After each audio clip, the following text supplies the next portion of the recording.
Look what I found in the hedge. Rusty steel pipe. Excellent. I used it for an experiment years ago and forgot all about it. It's about 8 inches wide, so perfect for my field railway. Very good. I found the rails. I mean, considering what that would have been like with a wheelbarrow or something, Yeah. it was dead easy. Yeah. But it's heavy because it's thick-walled pipe.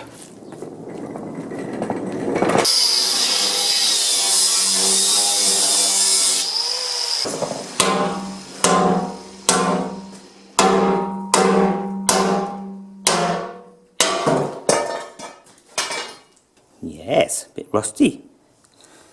How big is that? About 8 inches on the outside.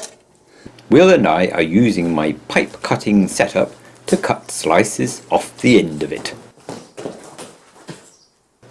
Now I know I've posted videos of making railway wheels before, but this one is a little different because the pipe slices are a key part that we didn't use before. So this is the easiest way ever to make your own railway wheels. We all need railway wheels now, don't we?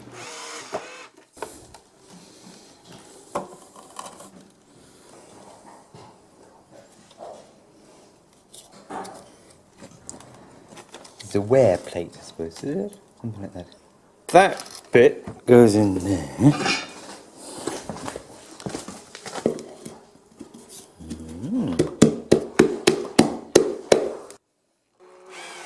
We're using a new method for cutting the rings off evenly. The point in the middle of the wooden disc should remain fixed, even if the end of the pipe is uneven.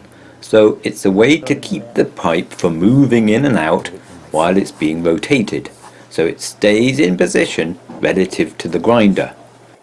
We replaced this thin screw later with a thicker one, but either way you can adjust the width of the ring by having the screw further in or further out.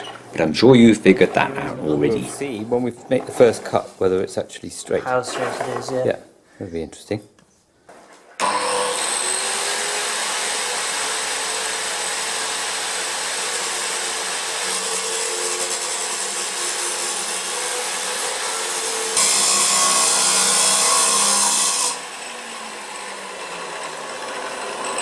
Getting a bit sparkle.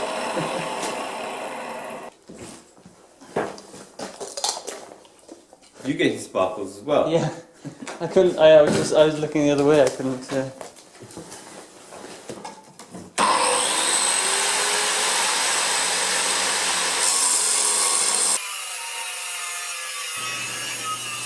The wall of this pipe is 6 millimeters thick, but 3 millimeters will be easier to cut and plenty strong enough. As it was, there was quite a lot of grinding to get 4 rings cut, but still it was quicker than rolling lengths of flat bar. And of course these ones are stronger and rounder. Rusty but rounder. The wheels are probably the most expensive part of a railway, so that's why I'm sharing this here. No need to buy them, just make your own. As you know, wheels are usually cast and then turned on a big lathe, or pressed with a huge hydraulic press. Both ways are way beyond most people's workshops.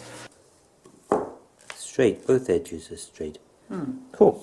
So far, all we've needed is a big grinder. Now, they need insert plates welded in on either side.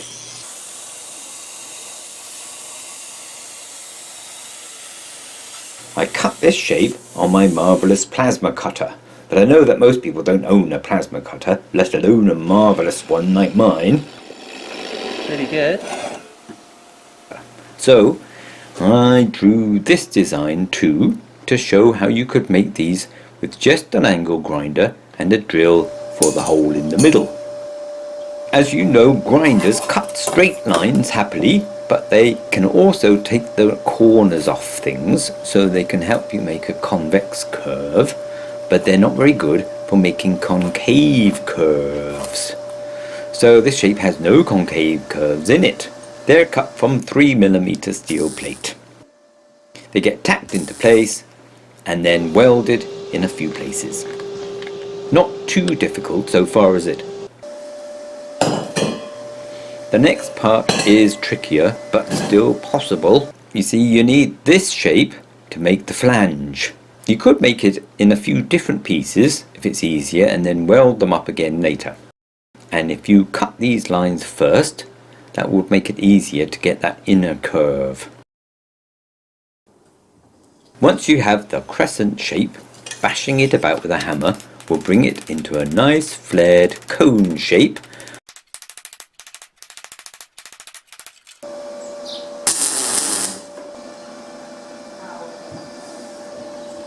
Which slips over the wheel, if you've done it right, and can be welded into place.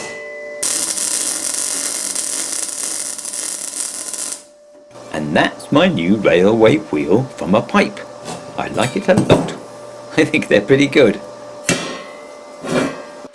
Instead of hardened steel axles, I'm using cheapy galvanized water pipe.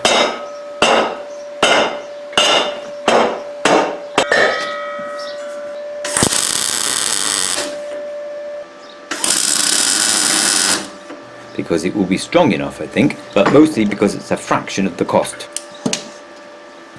Right? Yeah. I'm going to need lots of these wheel sets, so finding a way to make them cheaply is really important for me, because the wheels, as I say, are normally the most expensive part of a railway. It makes the whole railway project much more likely to happen. Every wagon I make will need 4 wheels, obviously, so there's plenty to do, but at least each set will cost only a few euro instead of a few €100. Now, I'm sure I'm going to get lots of comments saying the tread needs to be tapered for running on a railway track. So I'm going to add a link in the description to a video I made already about making wheels with tapered treads. And I ask you to watch that one first before you comment. Okay? Let's see what happens.